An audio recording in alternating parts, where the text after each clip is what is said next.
Boston Pizza harnessed Fanalytics to test if the playoffs are better at home or at Boston Pizza. The results are irrefutable. The playoffs at Boston Pizza, powered by Fanalytics.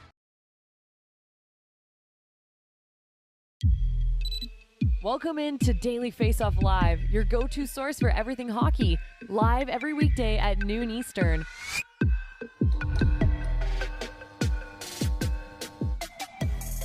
Into the great wide open. 8 teams remain in the chase for Lord Stanley. 3 have never won the Stanley Cup. And the most recent winner among the 5 who have, the Carolina Hurricanes, back in 2006. Welcome into Daily Faceoff Live. It's a Tuesday, May 2nd edition. And Daily Faceoff Live is presented by Betano. Discover Betano.ca. 19 plus. Please play responsibly. The game starts now at Betano. He's former NHL netminder, current Daily Faceoff analyst, Mike McKenna. Mike, how you doing?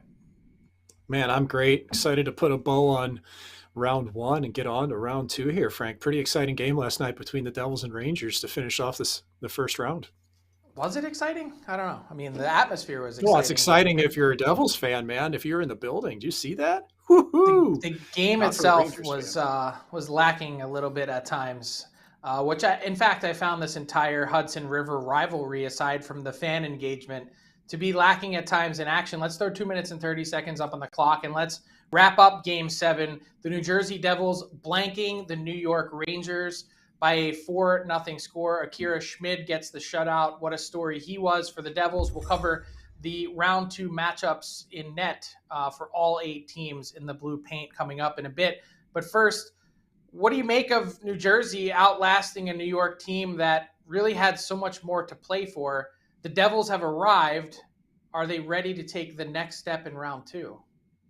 Well, we're going to find out, but they sure look like it. The Devils, honestly, that entire series, it really wasn't very close. I understand it went to 7 games, but Igor Shesterkin of the Rangers really made it that 7-game series. And with the Devils, I think what you're starting to find is that this is a deep team that plays to an identity. And they've done it for most of the year. That's why they sat atop of the standings. And, you look at how their star players like Hughes and Heischer, they fit that team dynamic. They're relentless on the puck. You saw it last night. Andre Palat was an absolute monster for the Devils. And look no further than the takeaways that the Devils created. It was 20-3 in favor of New Jersey last night. They were faster. They were hungrier on pucks than the Rangers were. And on top of that, you got John Marino playing the best game of this series. He's kind of under the radar. He didn't have a point all series. He had 2 assists last night. He's the first guy over the boards in all situations. Been fantastic on the penalty kill. I think the Devils can actually make some hay here, man. Like I picked the Rangers in round 1. I was off on that. The Devils look like they're ready. They push back with grit and intensity. They're a pretty well-rounded team, Frank. Yeah, I don't have an arm big enough to pat myself on the back, but I did have the Devils winning in 7 games, finished 5-3 in the first round. You were just behind me at 4-4. I'm guessing that also means that you're going to pick the Devils next round against the Canes. I did. I took the Devils in 5 games against the Canes, and I think I've just been negative on the Canes, and that's the reason why. But a lot of that is from what I saw and how the Devils played, Frank. Like, they didn't give the Rangers any room in that series, whether with the puck or after whistles, you name it. Feel like they were playing to a pretty high ethos. I mean, look at the statistics on this. Like, just everything on that was favoring the Devils. Now you go up against the Canes, and the one tough thing for the Devils is going to be, can they break through offensively against the Canes? That might be the tough order, especially on the power play. Yeah, and we'll talk about Timo Meier and that hit. Timo Meier also finishing the series, 7 games, not a single point. So hasn't exactly been a seamless transition for Meier. But let's look at this from the New York Rangers perspective. This is a team that loaded up. A first-round pick for Vladimir Tarasenko, plus what they gave up to get Nico Mikkola on the back end. He was out there for one of the game-breaking Game 7 goals. And then Patrick Kane, who just clearly does not look like himself, looks like he's laboring, seems to me to be destined for off-season hip surgery. But they also gave up what now results in a second-round pick since the Rangers did not get to the conference final. It will remain a second-round pick to the Chicago Blackhawks. For the second straight year, the Rangers have loaded up and dispatched a significant part of their future draft capital, considering what they spent last year to get to the conference final this year to not win a round. Where do the Rangers go from here? It's a great question because it felt like last year the Rangers were ahead of the curve. This was supposed to be the year that they really took the step forward, make it to the Stanley Cup Finals, Promised Land, all that, and they regressed, and that's after going all in at the deadline. I got a couple worries about this team with the Rangers. First off, I mean, to me, Adam Fox is still the only guy that can move the puck from the back end very well. I mean, there's a lot of Blues fans in St. Louis watching Nico Mikkola run all around the defensive zone and going, yep, poor, I've seen that before. That's why we got rid of him. That's the thought process. So I think they need tinkering on the blue line, but I also think that the Rangers in general didn't get the depth that they needed to work out in this series. You look at Lafreniere and Kakko and Keandre Miller, like these are young players, Frank, but do they have room to grow, or are they who they are right now? That's going to be the fine line for the Rangers to have to walk, is where are these players in their development? Can they expect more from them? So, and then you got the question, Frank, even Gerard Gallant, can he push the right buttons to get this team over the top? I think it's a real question. They were in the Eastern Conference Final last year, and Frank, you've been on it. There's even a little bit of heat on him already, it feels like. Oh, there's real heat on him. I wrote a story today on dailyfaceoff.com, 8 burning questions facing the NHL's 8 eliminated teams from the first round. And that was the first one on the list. Will Gerard Gallant survive as Rangers head coach? My belief is he won't. I think even the coaching staff themselves are expecting a coaching change. It's only 2 years at the post, but I think sort of his lack of creativity, stubbornness, in-game, in-series adjustments, opposing staffs watching this Rangers staff work felt like they just didn't do enough. And I don't know if that's all on the coaching staff, how much of that is on the players, how much of that is on the roster construction, given what you mentioned about the lack of puck movers. The big thing for me standing out with this Rangers team and why they aren't successful to go on a much deeper run is they don't have a shutdown component. They don't have any part of their team offensively that's really willing to play hard in their own end that I think separates them from some other teams, especially when you don't have a speed factor to be a game-breaking team through the neutral zone. You really have to win in your own end. And the Rangers haven't done that enough for 2 years now. The stress that they've put on Igor Shesterkin, it's just too much. So we'll have plenty of time to break down, Mike, the Rangers season, not to cut you off. We've got plenty of time in the next few weeks to digest it all, but keep an eye out for Gerard Gallant and what may happen next in New York. Already rumblings, even before Game 7, Mike, that Joel Quenneville will be the next head coach of the New York Rangers. Pretty early to speculate on that, but certainly something to keep in mind. Let's talk about the Toronto Maple Leafs and Florida Panthers. The Leafs and Panthers coming off 2 totally different feelings of emotion in round 1. The Panthers pull off a huge upset, Game 7 in overtime over the Boston Bruins. The best regular season team in NHL history. The Leafs break through with their first playoff series win since 2004, getting their first win in a closeout game in 12 tries. And the celebration that took place in Toronto, in their locker room, in their executive suite at the game, it sort of felt like mission accomplished. I don't know what it felt like for you watching from afar, but for me, the biggest thing I think for the Leafs is going to be how quickly they can turn this around and get back to work and put the focus on the wide open path that's in front of them. They've had that opportunity before. Think back to the Montreal Canadiens facing them in the first round in the shortened season. North Division, you're like, hey, this is the path for the Leafs to go to the Cup final, or at least the conference final. And they're not able to get it done because they overlooked the team standing right in front of them, which in this case now is the Florida Panthers. I think the Leafs will be able to flip it real quick. Like, listen, anytime you want to win a playoff series, you have a right to celebrate because you've accomplished something. And that doesn't mean it goes on for 3 days, Frank. You have a couple beers in the locker room, you're excited about it, and then you go home and you prepare for the next series. So I think Toronto will be able to turn the page. Just they're facing a red-hot team in the Panthers that are riding a massive wave of emotion on an upward trajectory. So, there's a couple factors in this series I want to see play out. I want to see if the Leafs can shut down Matthew Tkachuk. You look at that line of him, Bennett, Verhaeghe, 5-on-5. They were monsters all season long. They were against the Bruins. That series, they scored 7 times compared to the Bruins twice at 5-on-5. So who's going to draw that matchup? Is it going to be Ryan O'Reilly? Is it going to be Tavares? with Marner. I think I'd probably like that combination more if you're trying to shut down Matthews and also have your own scoring. So, for me, the Leafs got better as the series went. Matthews scored 5 goals in the last 4 games, but here's the key for me. Goaltending, I think, has question marks on both sides, Frank. I don't know if you can trust Samsonov. I don't know if Bob's going to be able to be solid over a whole series. Keep an eye on special teams, though, man. The Panthers' penalty kill sucks. 59%, not good enough. And the Maple Leafs have been clocking along at almost 29% on the power play. So I think those are the 2 X factors I'm looking towards in this series.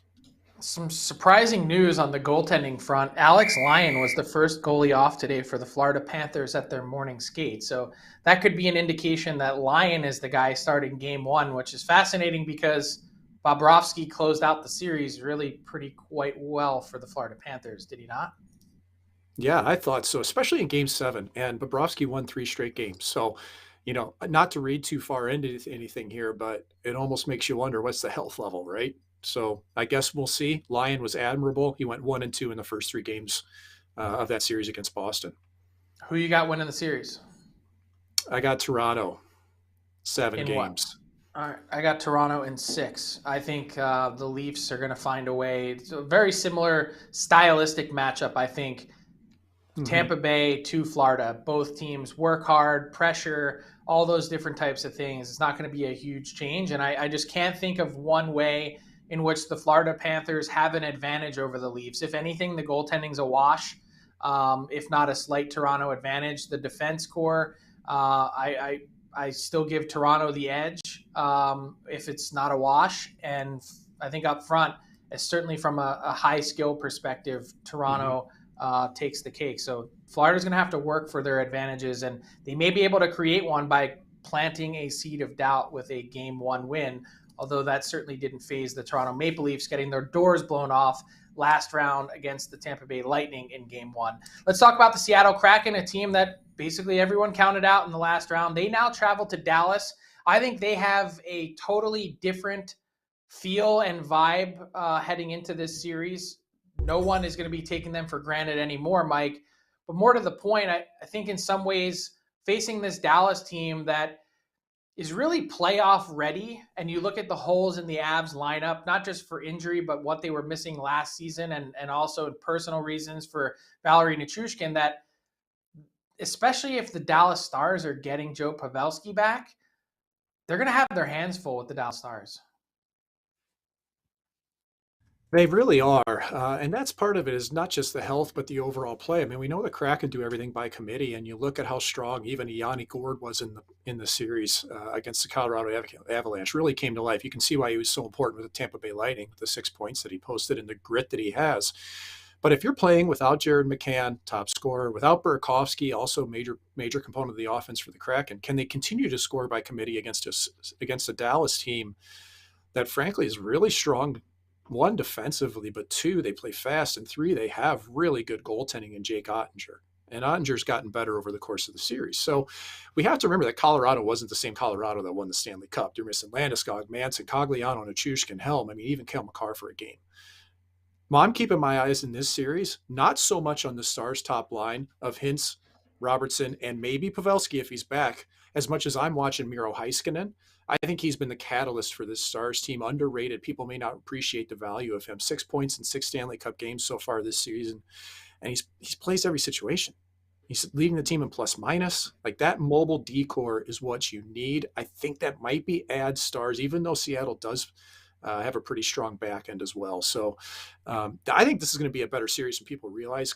Seattle's a thorn in everyone's side, but I still have Dallas in the end, and I have them taking it, I believe, in 6 games is what I said, Frank. Yeah, so I agree with you. I have Dallas in 6. I don't think anyone is going to underestimate the Kraken anymore. I think the sum of their parts is way better than the collection of individual talent that they have. There's really no weaknesses. There's no superstars, but there's no spot in their lineup that you look at and say, wow, that's a clear area that the Dallas Stars can exploit. With that, if they continue to get the goaltending that they got from Philip Grubauer in round 1, Dallas might not have an easy time either. And how does Dallas readjust? Can you continue, to get the same production from Tyler Seguin that you got while he was in that top line spot as you bump him further down the lineup? That's going to be something for Dallas to consider as well. Yeah, and I think, as soon as Pavelski comes back in, it just gets that much deeper. And they also made some smart moves at the deadline. Like Dodanov's looked really good for the Stars, Frank. So, you didn't necessarily have to go out and make big swings at the trade deadline. You had to take the right swings, and I think so far that's paid off for the Stars. All right, let's dive into the second round goalie matchups between these 8 teams in this week's edition of the Blue Paint.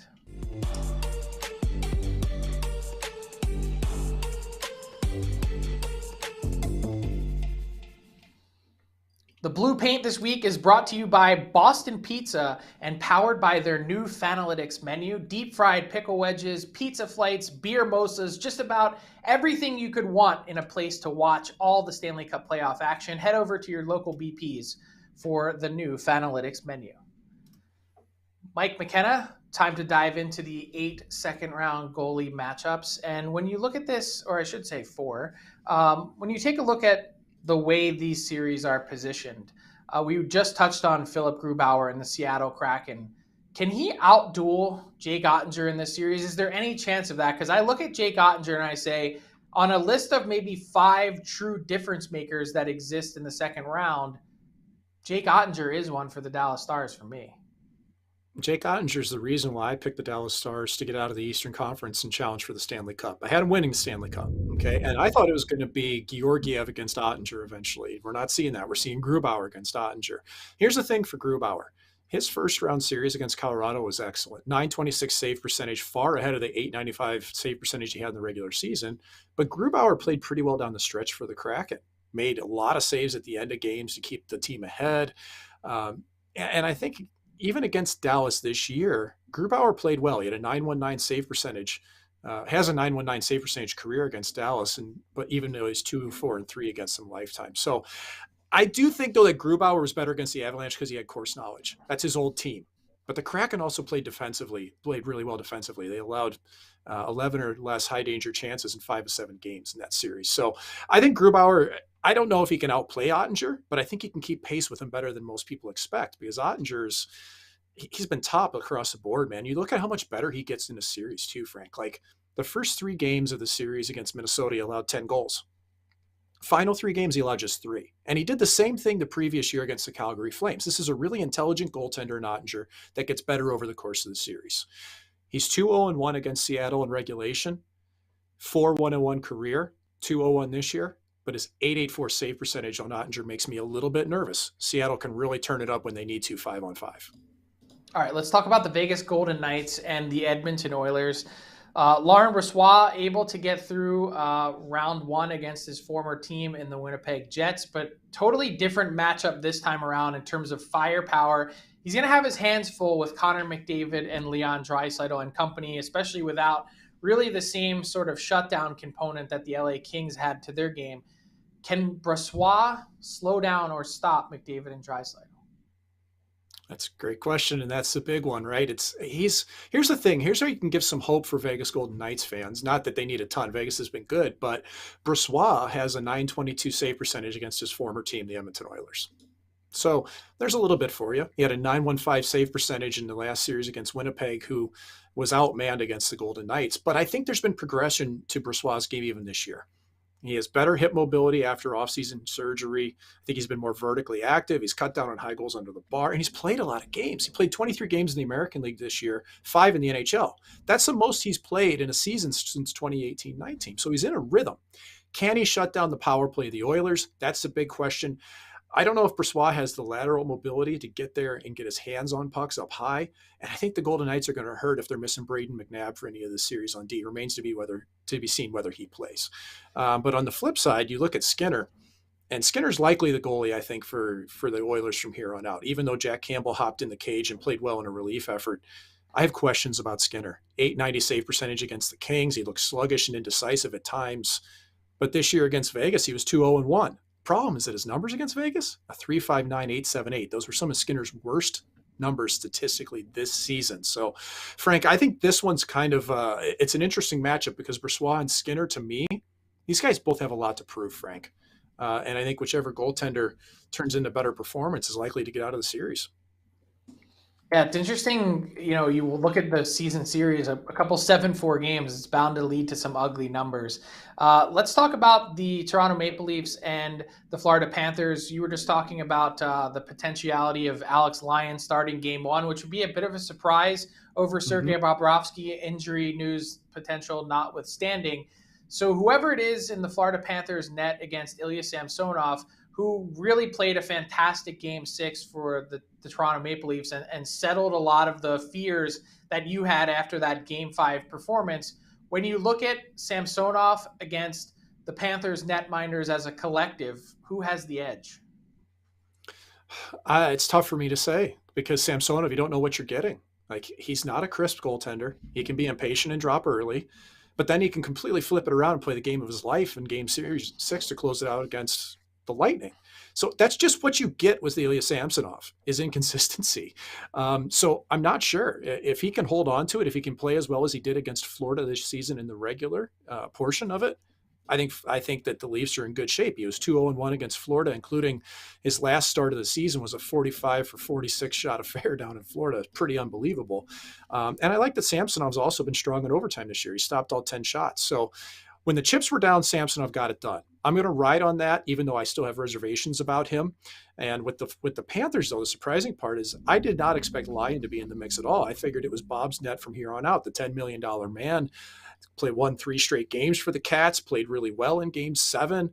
But even he's only been an .891 save percentage in 4 games. And Lyon was a little bit better statistically, even though he went 1-2. So there is worry against Bobrovsky. He went 0-1 against Toronto this year, Frank, and he allowed 5 goals in both outings against the Maple Leafs.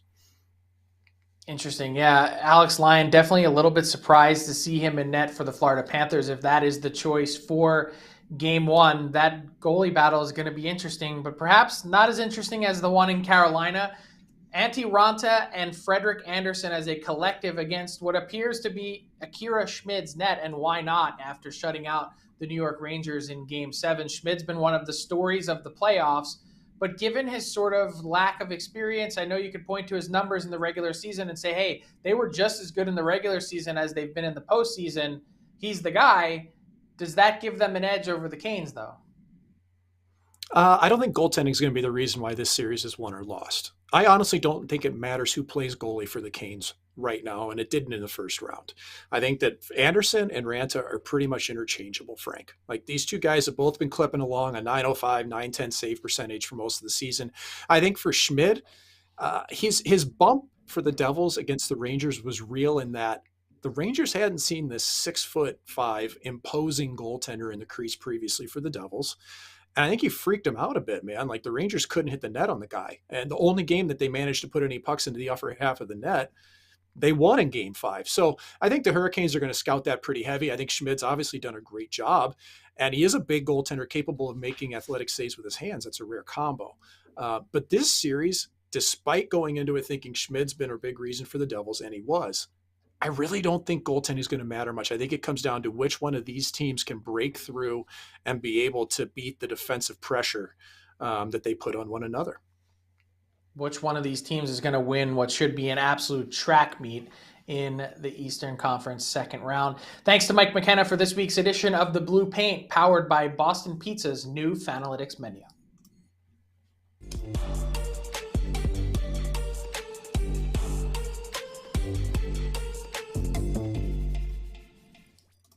Moving right along to our daily Faceoff inbox question of the day, hashtag AskDFO. You got a question, fire it into our YouTube chat. We'll see if we can answer it in the last minute before we wrap the show. Mike, the Jacob Trouba crushing hit on Timo Meier in Game 7, one of those ones reminded me immediately of something Scott Stevens would have done on the New Jersey Devils blue line not so long ago.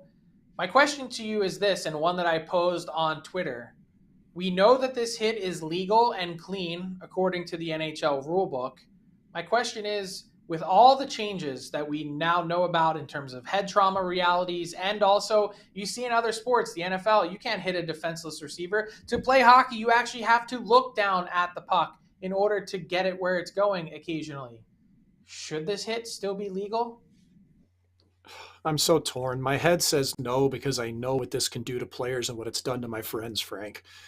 But my heart also says it's hockey and hitting is allowed, and you're supposed to hit to separate the player from the puck. And it is a crushing hit, but he separates the player from the puck.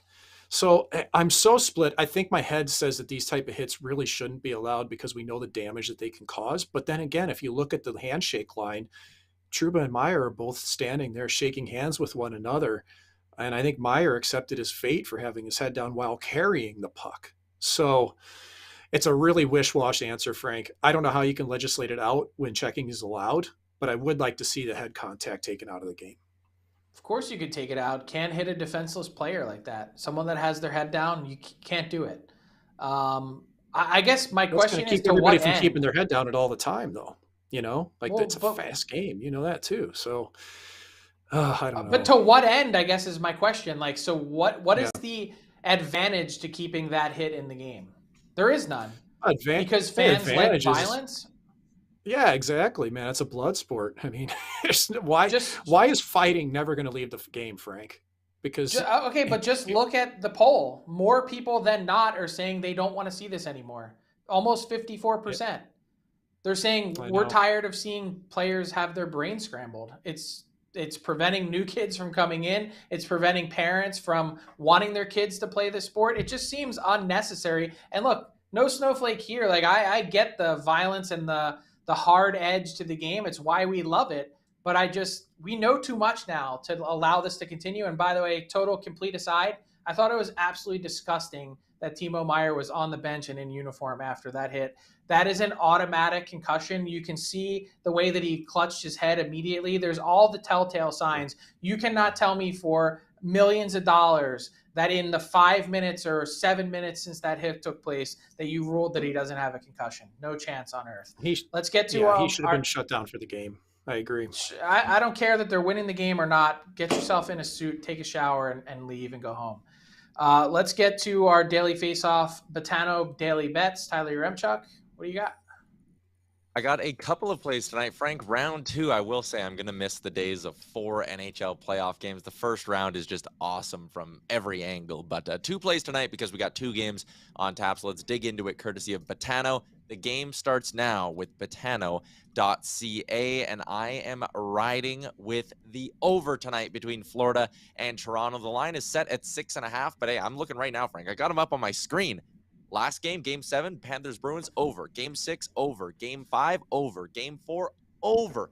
4 straight overs for the Panthers. You look at the Leafs schedule as well, and I know the series was a little bit lower scoring towards the end, but early on it was a very high scoring series, and I think that trend can continue for the Leafs. I'm going over 6.5 between the Cats and Leafs in Game 1, and also usually I don't dabble in bets that pay out like this. Rupe Hintz to get a point, though, is minus 160 on Betano, and this line just isn't correct. You look at players like Matt Tkachuk and Austin Matthews in the other series, they're not even on the board to pick up a point. They don't offer a price for it. This should be, for Hintz, set somewhere around minus 225 for him to pick up 1 point in this game, considering he averaged 2 points a game in round 1.